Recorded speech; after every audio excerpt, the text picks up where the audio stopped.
For us speaker builders, routing out a circular hole or recessing a circular hole is one of the first things we learn on one of our first builds, hopefully.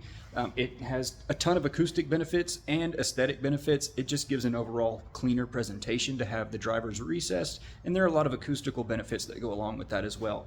Something like this Jasper circle jig or anything you can whip up at home is going to make a circle cut really simple and straightforward. They're really painless and easy to get through. But what are you supposed to do when faced with something like this? This is a horn. They come in many different shapes and sizes, and virtually none of them are circular. So today I'm going to show you how we can recess these really odd shapes, whether your driver looks something like this or something more like our horn. I'm going to take you step by step. This is extremely straightforward. You just need a few pieces of scrap wood and about $50 worth of tools. So these are the most specialized thing you're going to need here. This is a bushing set. These are brass. They come in steel. They come in all shapes and sizes. And a plate that's going to allow us to mount these up to any sort of router. This is a 6.5-inch base plate. They come in different sizes, so before you order yours, make sure you've got the right size for your router base.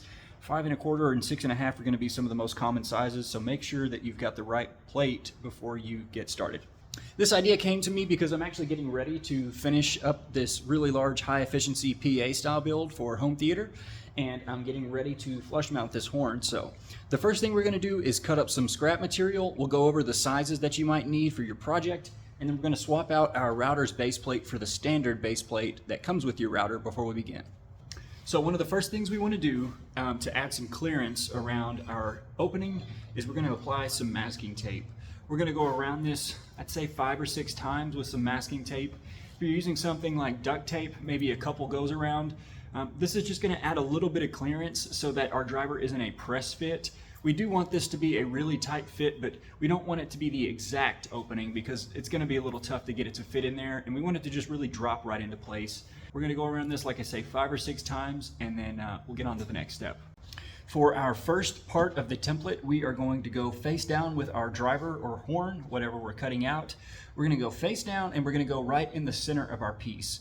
The size isn't entirely relevant. What we need to make sure is that we've got enough clearance to ride up against our driver, as you'll see here in just a minute, and that we have our bit going into some material. We don't want to have to worry about our router either tilting down or falling off on the next step and creating little notches, so we want to give ourselves enough flat room to ride around.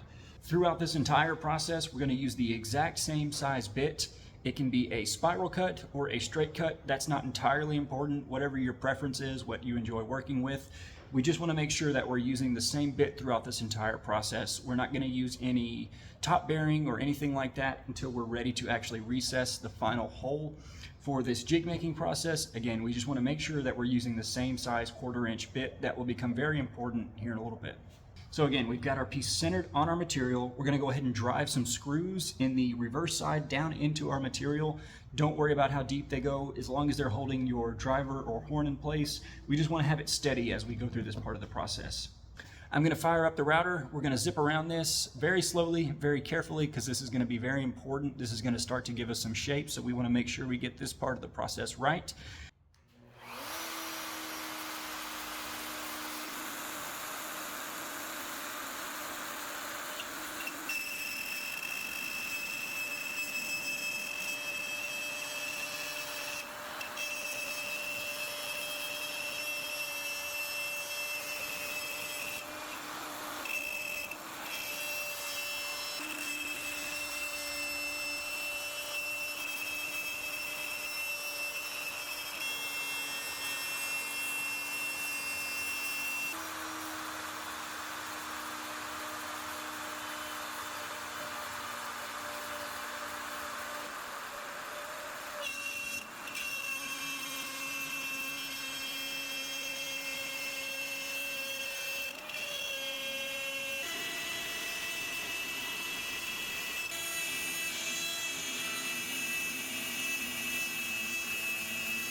So now that we have a very, very large version of our driver opening, the next thing we're going to do is create the inverse of this and actually ride around the inside of it. Our next piece of material doesn't need to be quite this big. It needs to be about the same size as our opening here. Let me show you what I mean. So we've got our larger opening here. You can see this piece here is quite a bit smaller. I'm just going to kind of center this up here. They're about the same width, which helps out, but they don't need to be exact. We're just going to center this up here, and you'll see here in just a moment, we'll need space for our router. So let me show you what I mean.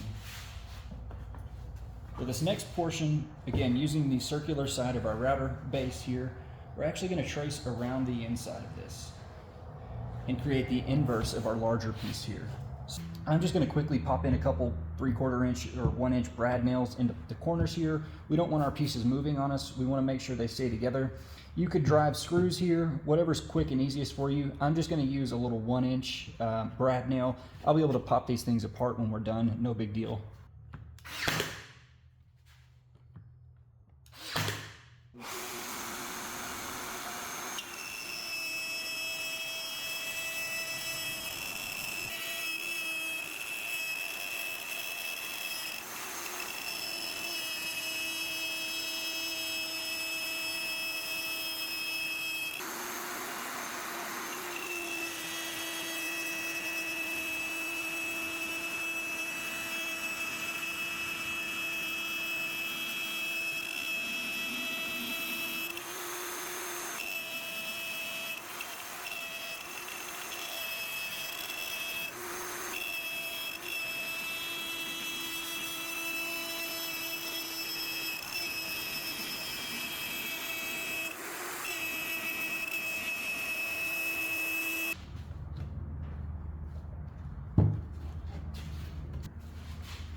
Okay, so now that we've got our pieces pried apart, we're going to take our second template part. And for this next step, you've got a few options. So with our first cut, we made a very large piece here. Now you could use this for the next step. The only reason I'm not going to use this is because I'm going to actually demonstrate the final opening on here, and I don't want to cut up another piece of material, especially not this MDF at $50 a sheet. Regardless of which piece of scrap you use, I've got a trick that's going to help you avoid having to square up your actual jig. So stick around for that. I'm going to show you a really easy method to make sure you can just lay your jig over top of something and have it be square and not have to actually square up your jig itself.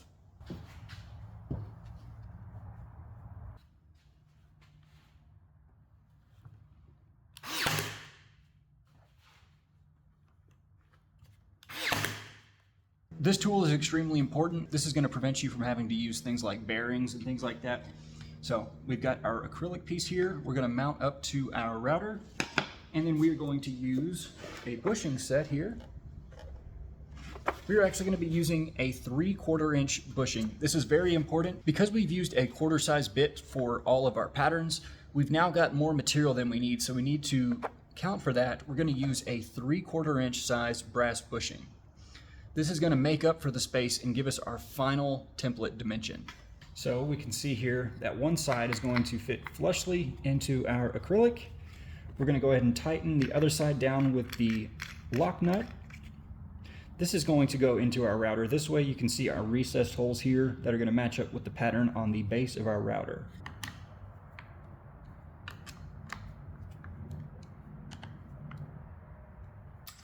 Okay, so we've got our brass bushing in. Again, this is the 3/4 inch outside dimension.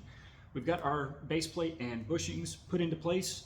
So the next step is going to be writing our second template. We're going to use this brass bushing and just trace along the inside of our final template here. So again, we're going to keep pressure on the outside and just ride along here.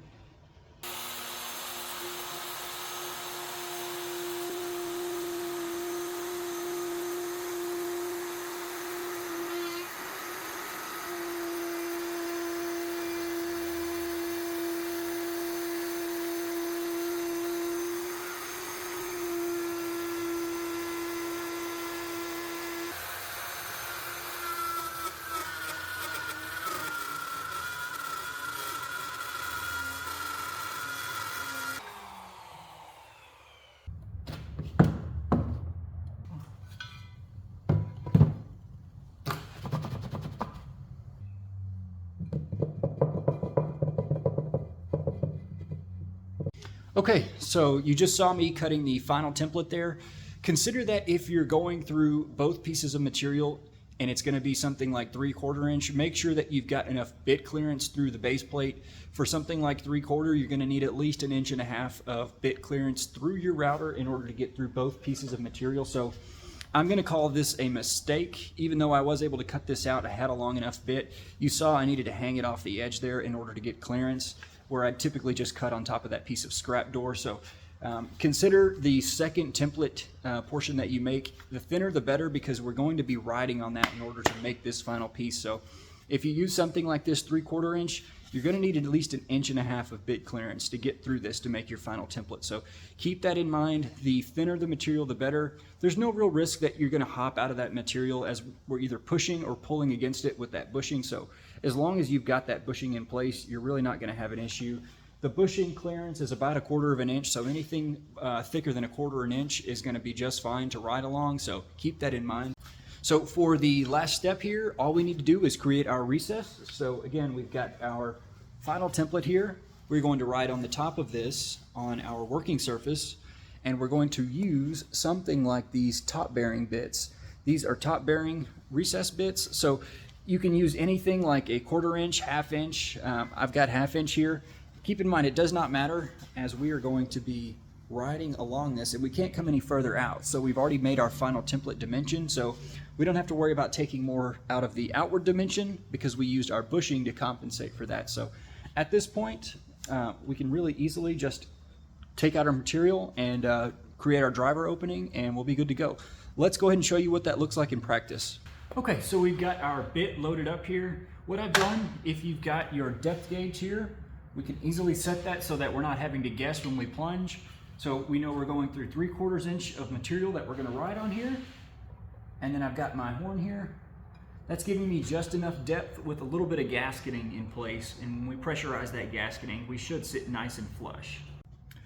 Okay, so we've got our working surface here. This is the final surface that we're ready to make the recess into.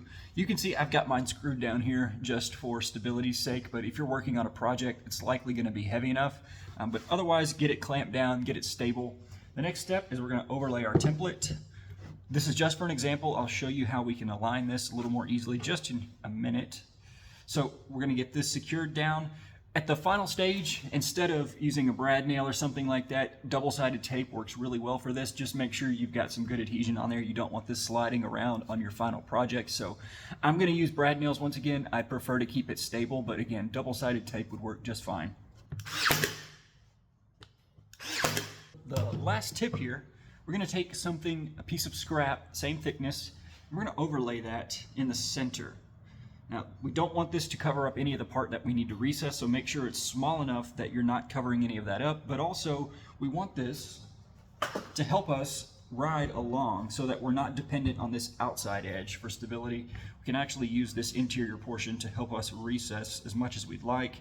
We're not worried about wobbling all over the place. So get yourself some kind of piece of scrap, center that up, make sure it's not covering up any of the area you actually need to recess. And again, double-sided tape, or I'm just going to drive a couple brads in here because I'm not worried about this interior portion, as this is going to be cut out for the driver opening, so we're not worried about what that looks like or having to patch that up. So a couple brad nails.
Okay, so that is the final recess. That's the depth that we need.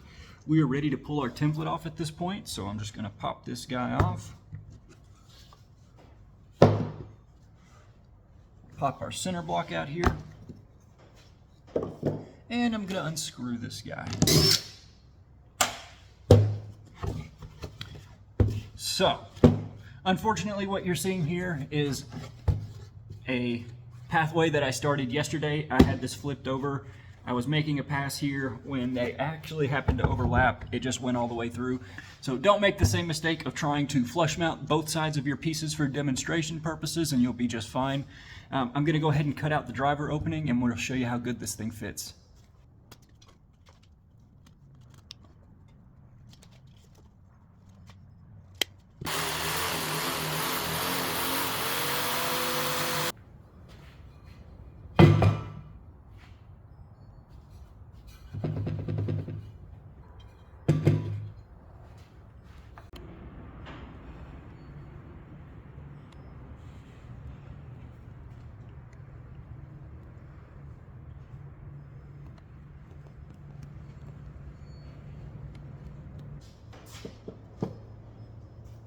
We've got a perfect reveal all the way around here. It wouldn't look any better if we had a state-of-the-art CNC do this. The reveal is absolutely perfect. You can see there's about maybe a 30-second of play all the way around. That's what our tape was for. We actually want that. If you want to avoid that, if you want an absolutely perfect fit, don't do the taping step. That'll give you the actual fit. You're going to have to press fit. So be careful, make sure you've got enough layers of tape. You don't want too much, but you also don't want so little that you're gonna have to press in. Remember, we might have paint on our baffle, we might have a primer and a paint layer, and all sorts of other things, a sealer on MDF, so you're gonna have a lot of thickness come into play later on that you're gonna want that wiggle room for. So if you take a look at the back here, that's my work from yesterday. Don't pay any attention to that. That's why you're seeing the double cut there. You can see some daylight through there. That was for the magic of editing. You didn't see me try to start that one. The setup was a little wonky, so I cut it out, flipped the piece over, and unfortunately I happened to line up exactly with it where I was before. So in any case, the reveal is what we're after here, and that's absolutely perfect. Now let's talk about squaring up your template on your workpiece. There's a simple step that we can use the exact template for. We're actually going to trace it out on cardboard, and then we'll be able to line that cardboard up onto our baffle or our workpiece, make sure it's square, and then we'll be able to just drop our template directly over that, secure it into place, and we'll know that we're square without having to worry about what shape or size or whether we centered it on our template perfectly square. So we'll be able to just line that up with ease, drop our template into place, that comes in last, and just zip it out when we're ready and we know that we got everything squared up. Okay, so we've got our cutout here. We're going to get our constraints all marked out here. Make sure we're lined up where we want to be. We can spend all day getting this thing square, making sure we're lined up. We can spend as long as we like with this until we've got it perfectly dialed in. Once we're ready, stick it down, double-sided tape, anything of the sort, or just very carefully place your template over the top.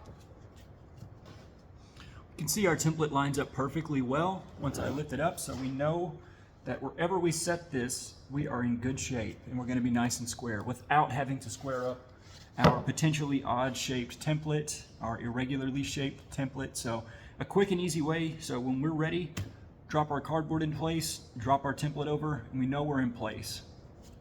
You can see that with just a little bit of time and patience, this method is super straightforward. It's really easy to get solid results. I want to give a major shout out to the inspiration behind this method, a Mr. Javad from DIY Loudspeaker Project Pad. There's no way I'm intelligent enough to devise this method on my own. Though it is quite straightforward, it can be really confusing, so if you've got any trouble, scrub back through the video and take it step by step. If you follow this guide step by step, there's absolutely no way you can screw this up. With that, if you're interested in seeing the high efficiency horn build that this is going in, hit the subscribe button. I've got that coming out within a few weeks, so you don't want to miss that. Thanks for watching. I'll see you next time.